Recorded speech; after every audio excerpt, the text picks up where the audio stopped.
Today's guest brings such a rich and unique perspective to the work we do, not only in how we assess, but in how we understand and support the full identities of our students.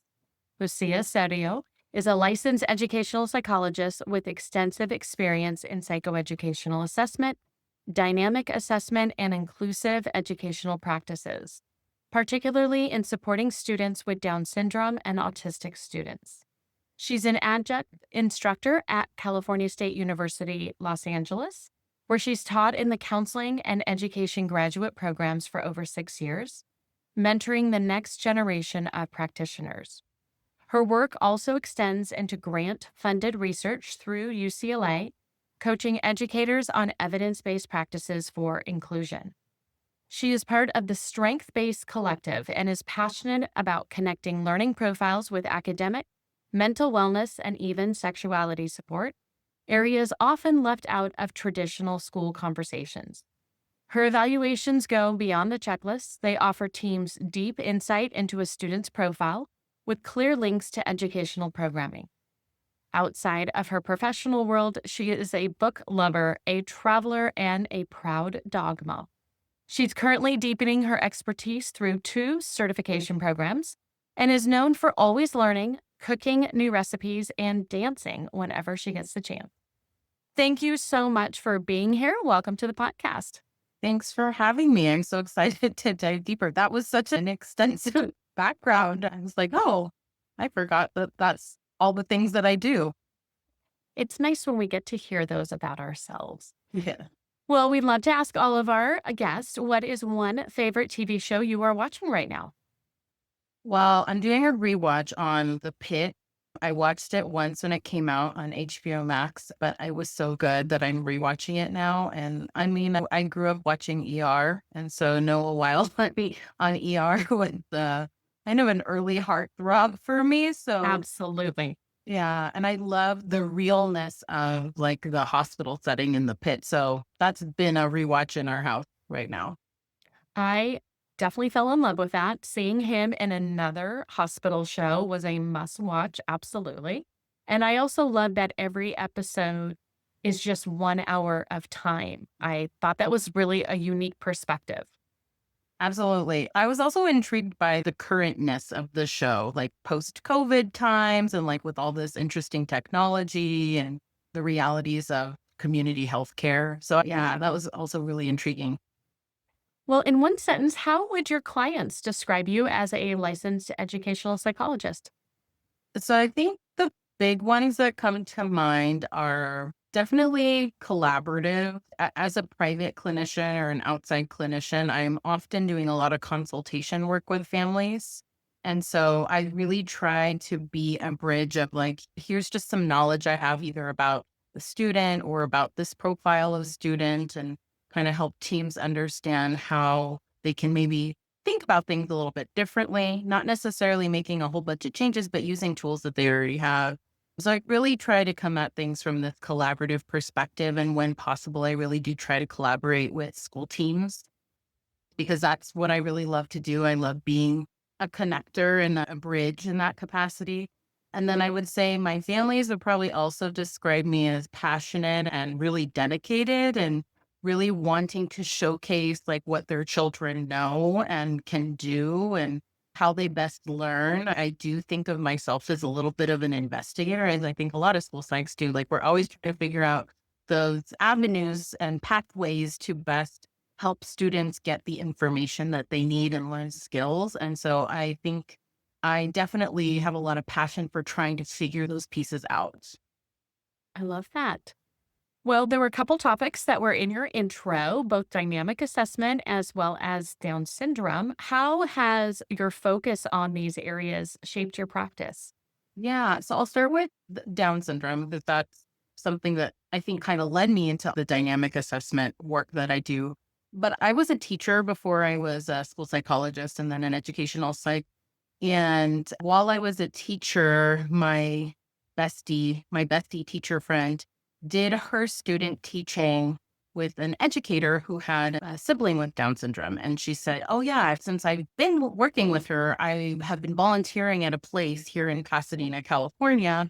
to support individuals with Down syndrome, just as like a tutor or, what have you. And so she was like, "Do you want to come? It's really fun. You'll feel really like satisfied when you go. It's interesting." And so I went and I started off as a reading tutor Mm. and because they had an after school reading program.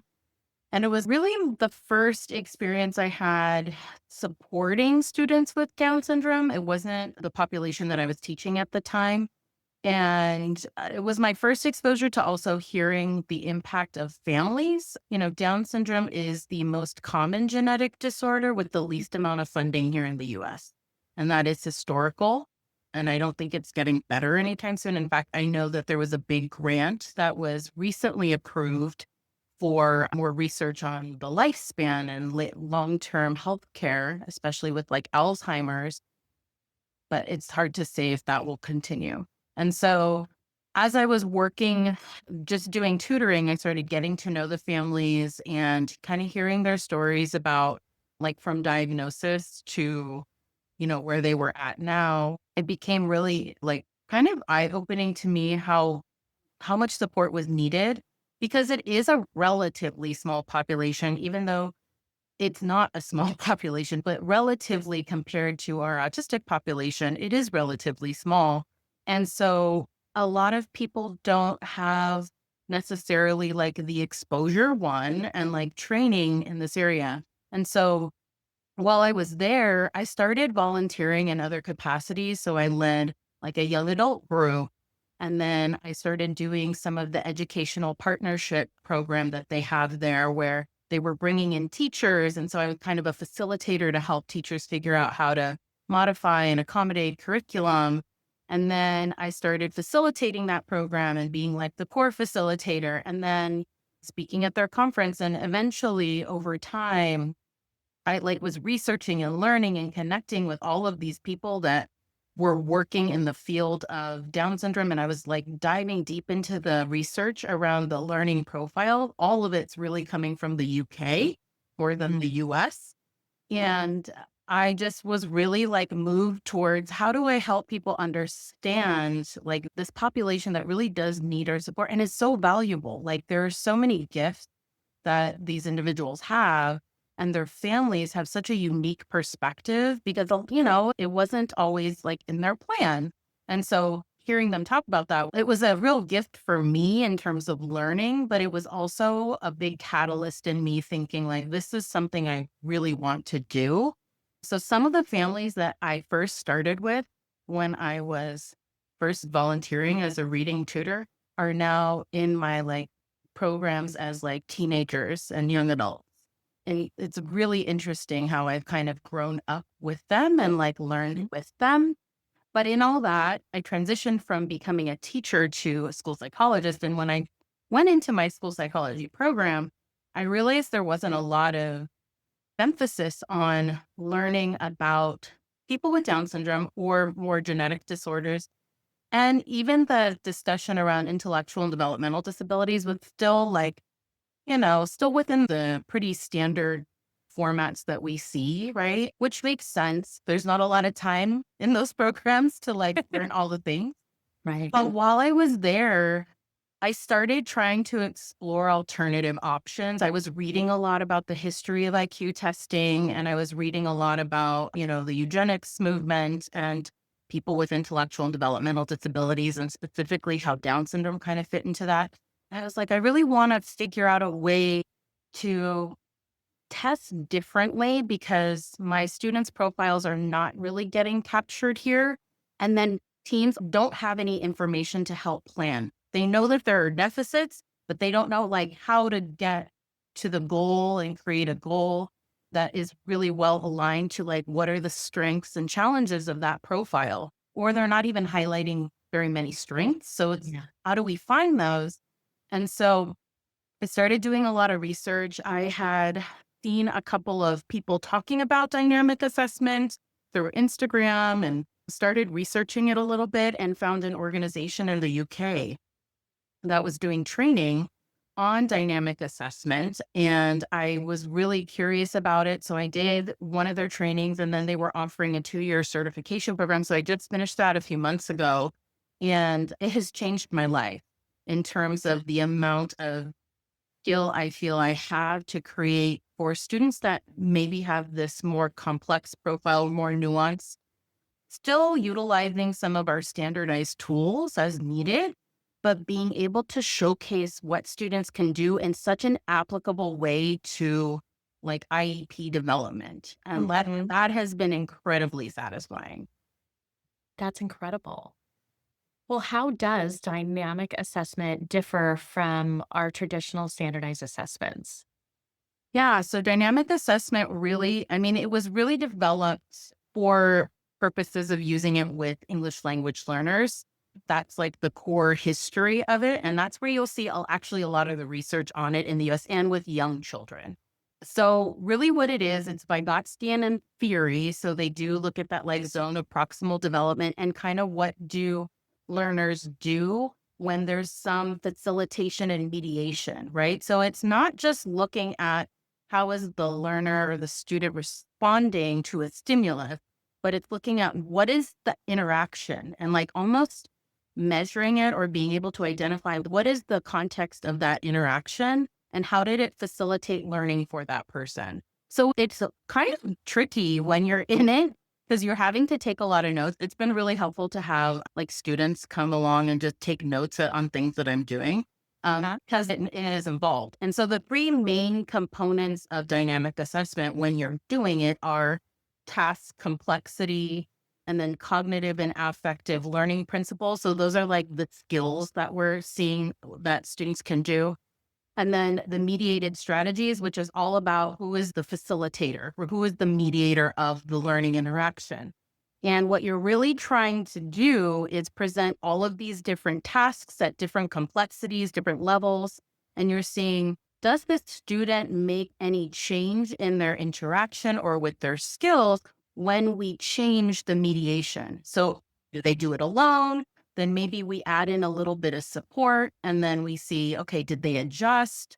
Now, maybe we repeated the instruction. Maybe we gave some scaffolding on what the task is. And it can be informal tasks, right? So I use a lot of games in my assessment process, like logic games and things like that. And sometimes I'll just kind of put it out there, see how they do. And then once I scaffold, I'm kind of like, okay, once I gave this like model and visual scaffold, they understood what to do immediately and they were able to increase the task complexity, right? In Mhm. my trials.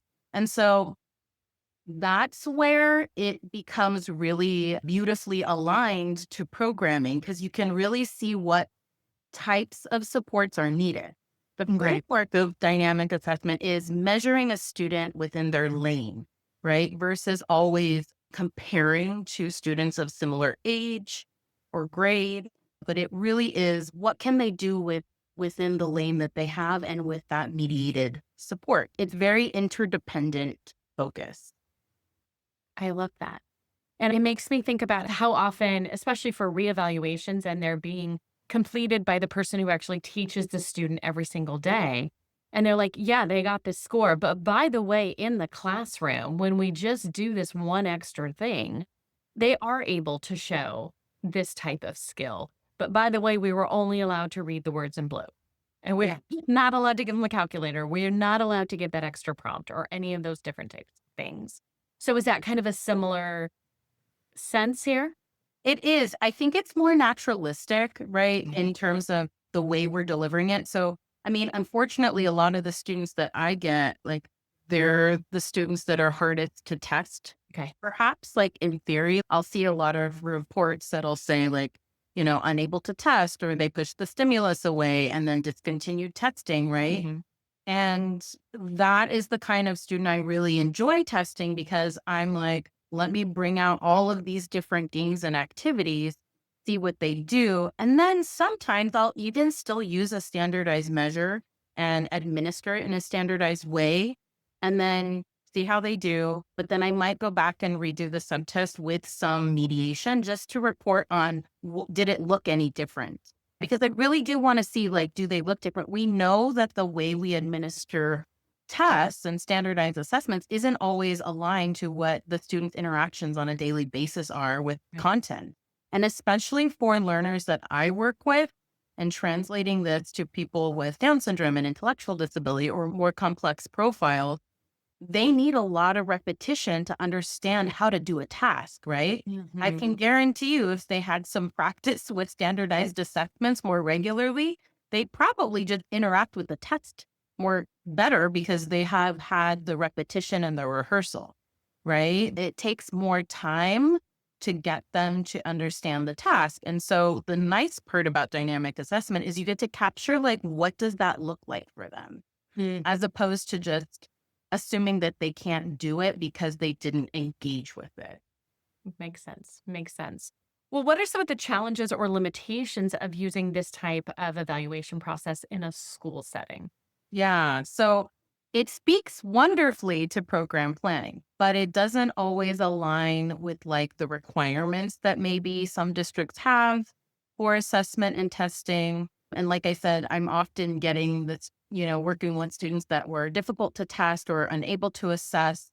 And so in those cases, really what I am trying to do is just we're here. All we have to do is like go up from here, right? Like we don't have any information. So let's just try to get some information.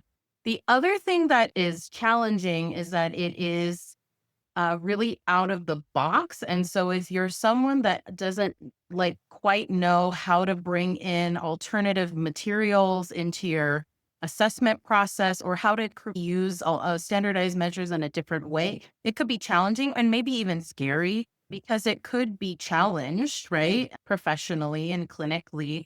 However, what I usually tell people is that, again, if these are students where we're not getting any information from these measures that we're using, the only way we can move is forward, right? And so sometimes what I'll do to help people kind of see what I mean by that is I'll actually I have like a little checklist for my dynamic assessment, like components that I use.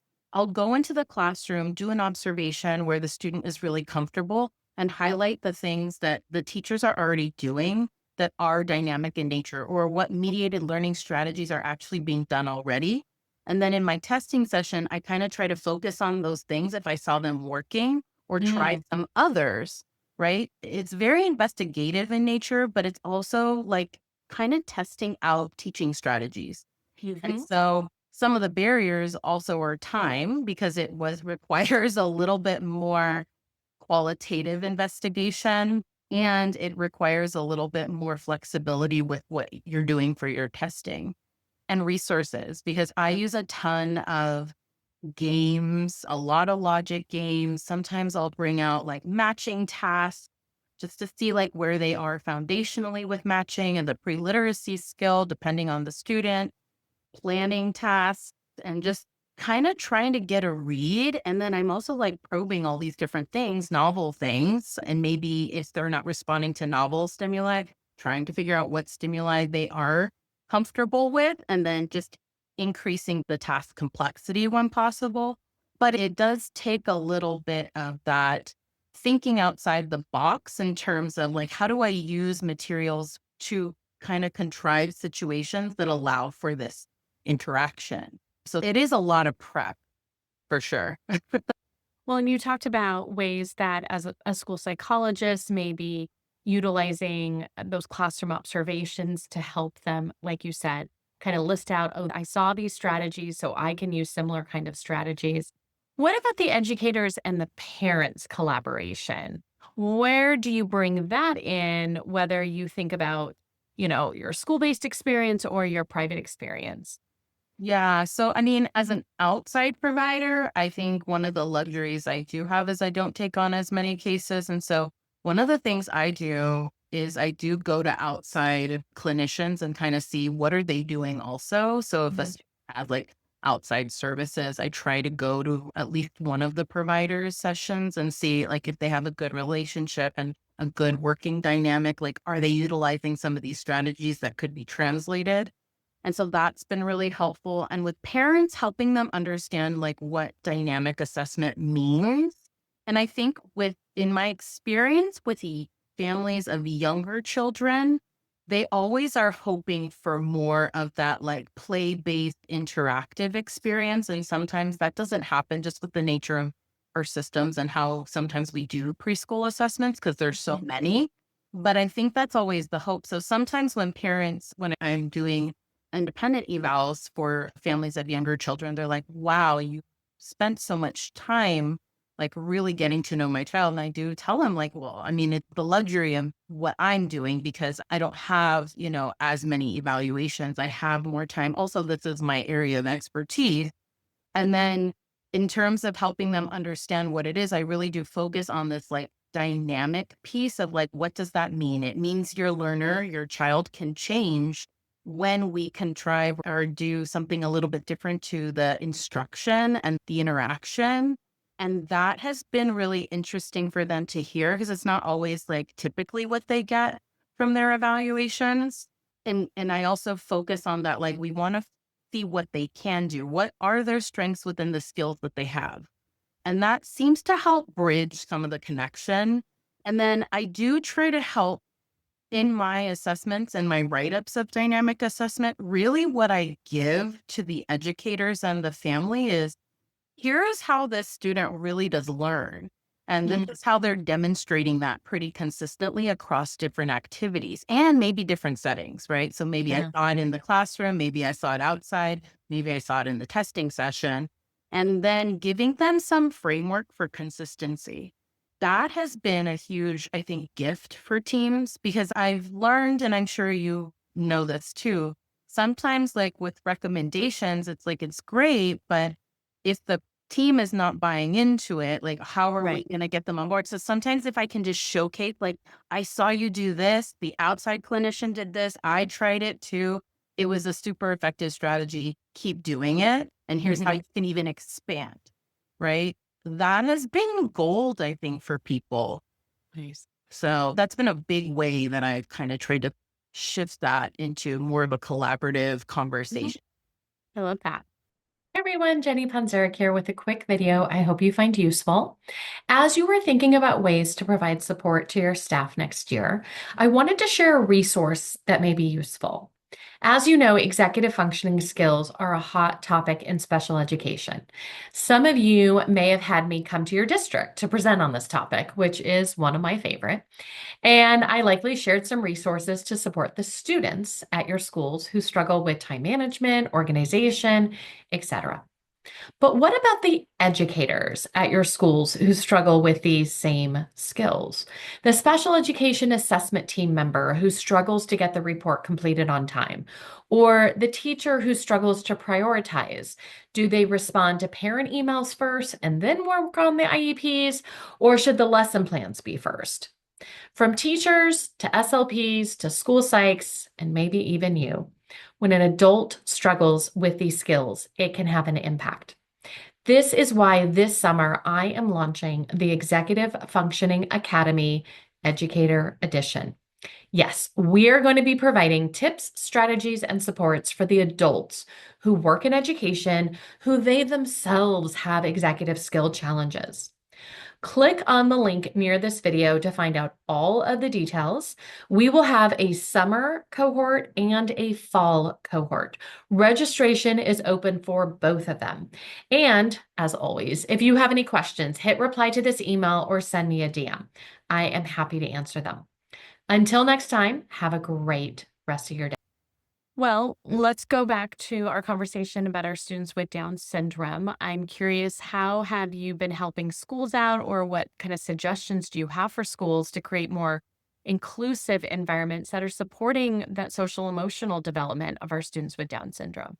Yeah. So Down syndrome is very complex in terms of what the profile is. So there is an amazing organization called Down Syndrome Education International out of the UK, and they have really published the most detailed education related information and guidance. In fact, they even put out a position paper on guidance for educators in the UK of how to educate students with Down syndrome in inclusive environments.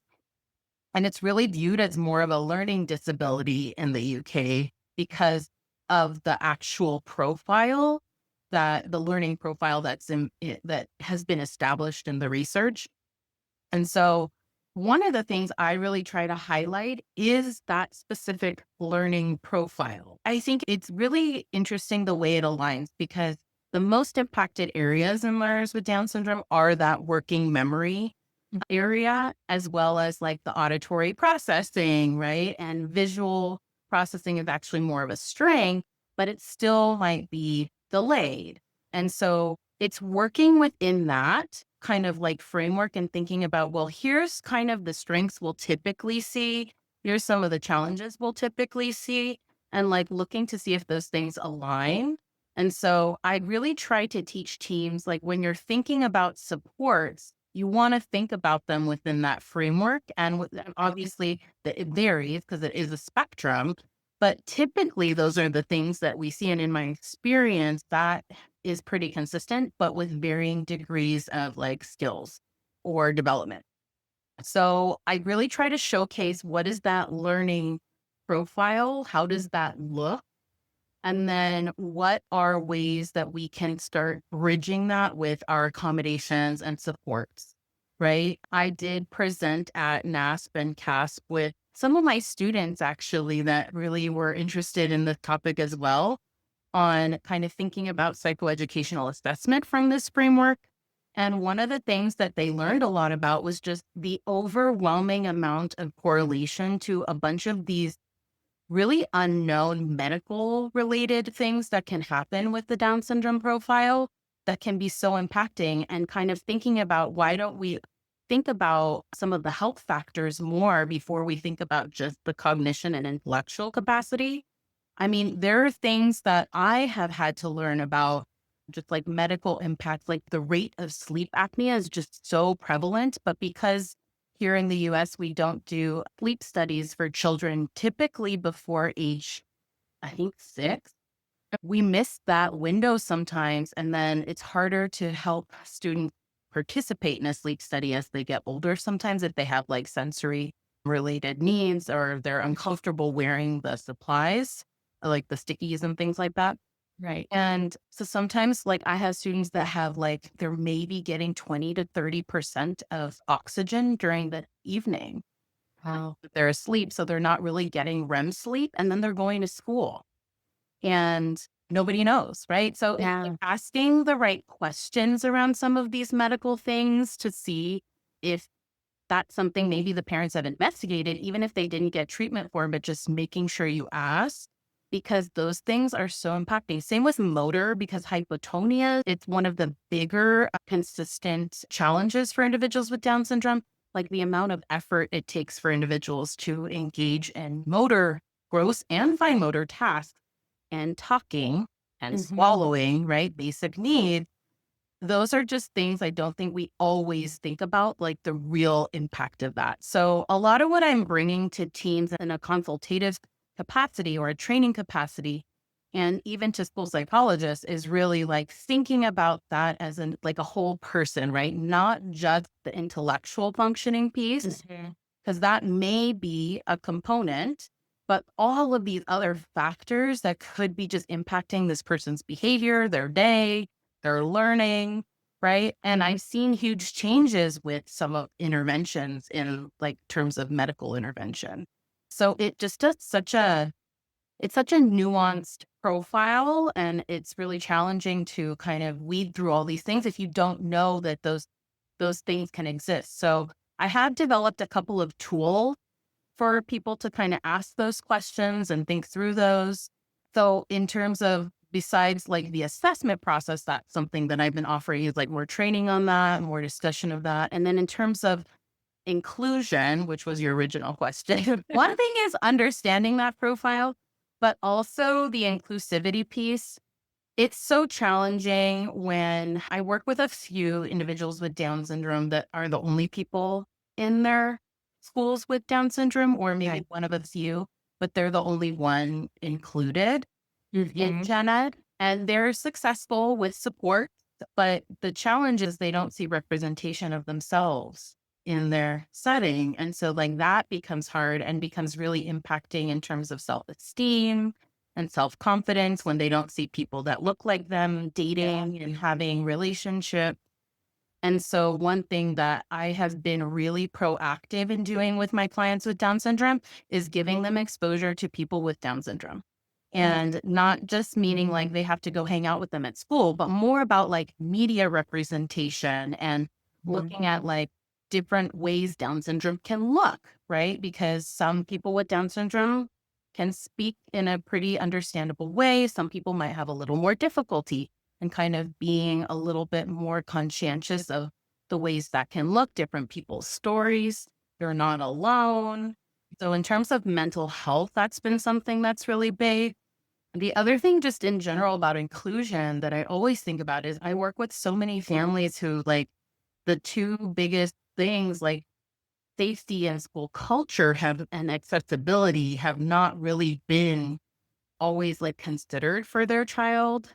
Like the hypotonia piece. Like I had a parent recently tell me she like opted out to going to like the school's festival because all they had were these big jumpers. And she's like, my child can't access that. Right. And there's nothing for him.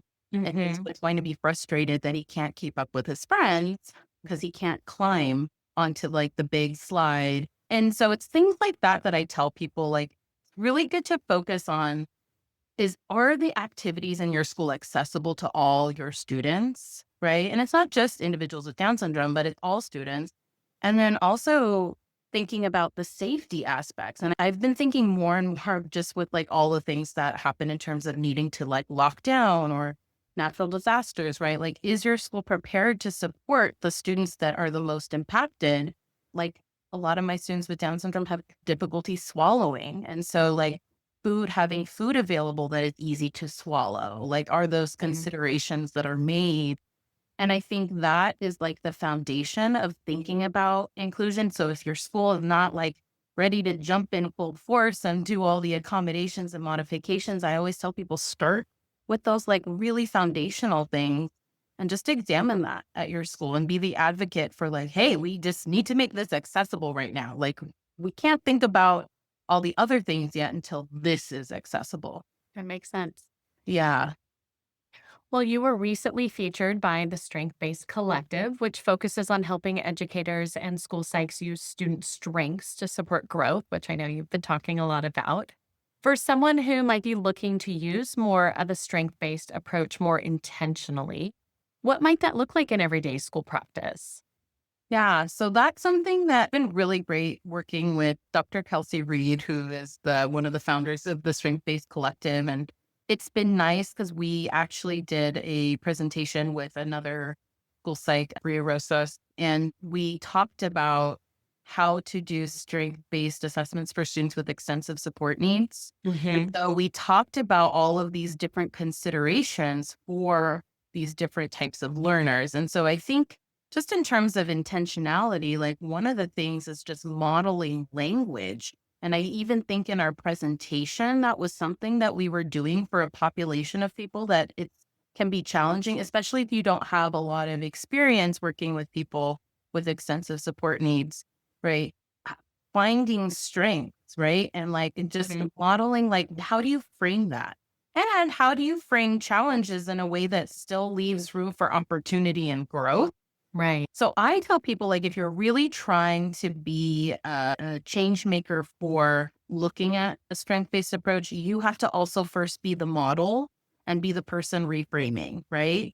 So when you have that person that you did the interview with that's like, I see no strengths in this child, then Mm, like reframe your question and tell me what you like about this student. Cause they're not going to, right.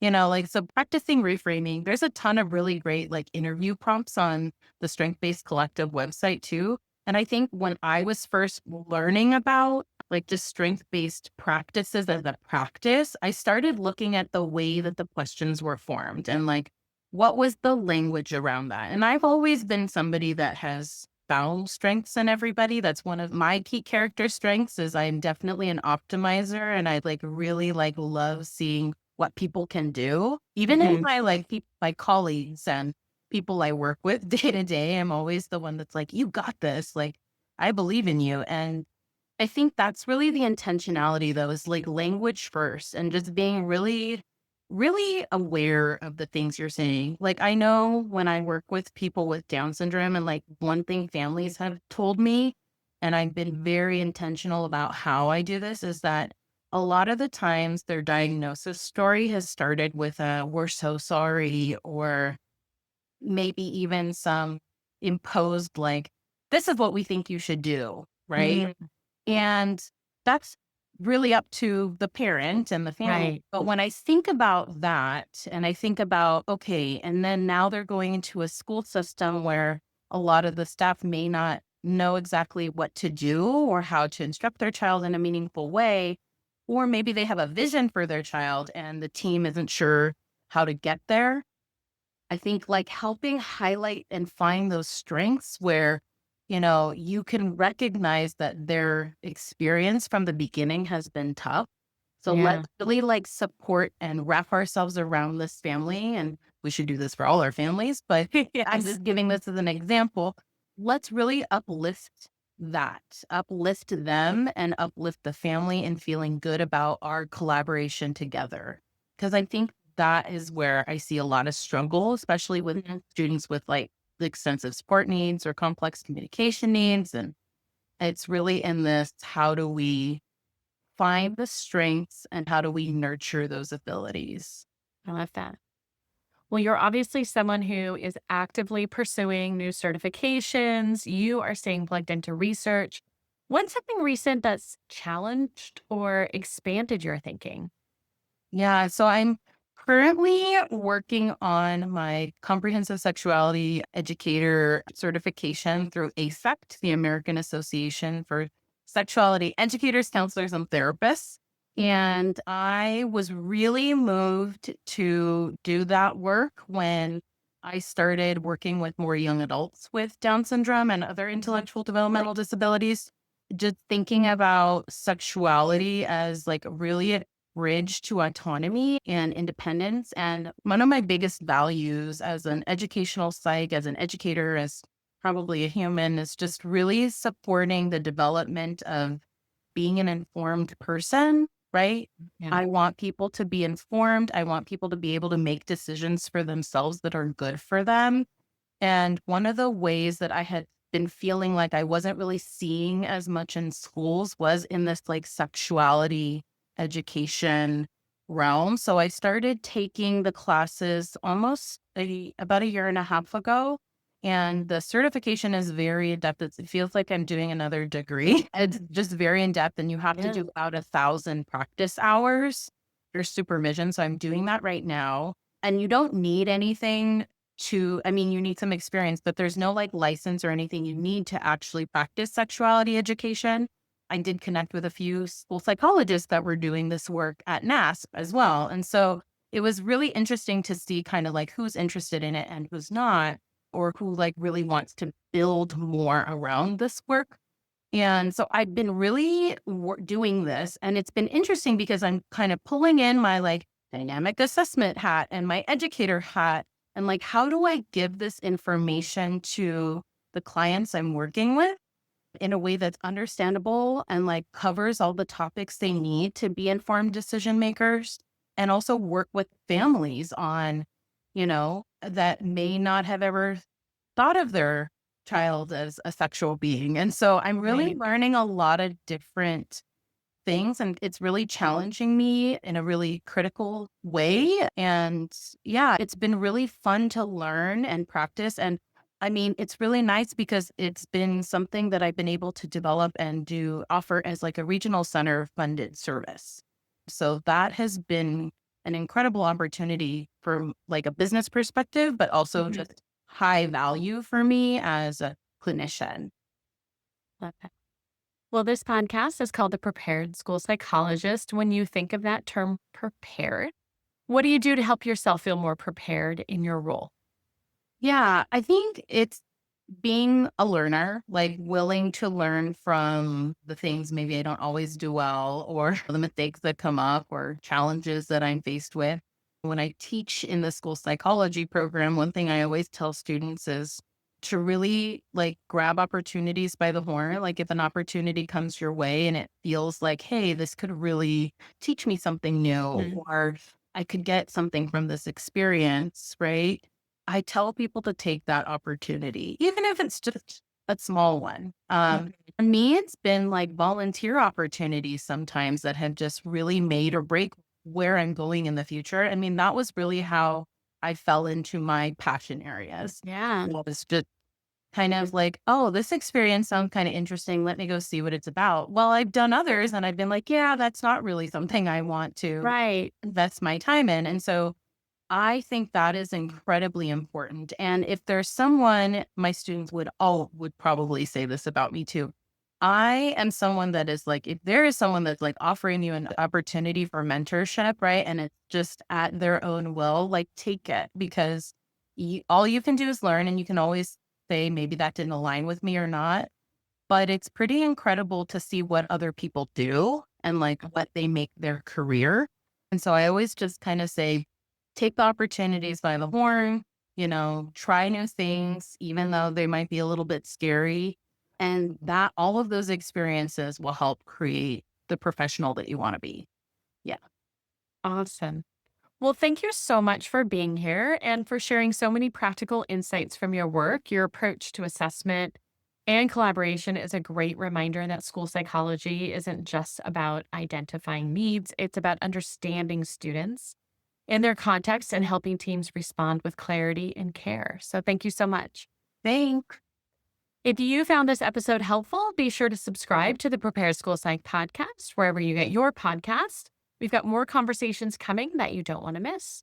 Thanks again for listening, and we will see you next time. That concludes another episode of the Prepared School Psych podcast. And I hope today's discussion equipped you not just with knowledge, but also the confidence to take action. Remember, every conversation we have and every resource we share builds a bridge towards a more inclusive and empowering learning landscape for our students. If you enjoyed this episode, be sure to subscribe to the podcast for more insightful conversations and resources to support your journey. Share this podcast with colleagues. We would love it if you would also rate and review the podcast. Thank you for tuning in. Just a reminder, everyone, the information and advice provided in this podcast are for guidance purposes only, and all listeners are required to follow both federal and state law and their own school district guidelines and policies. Thank you.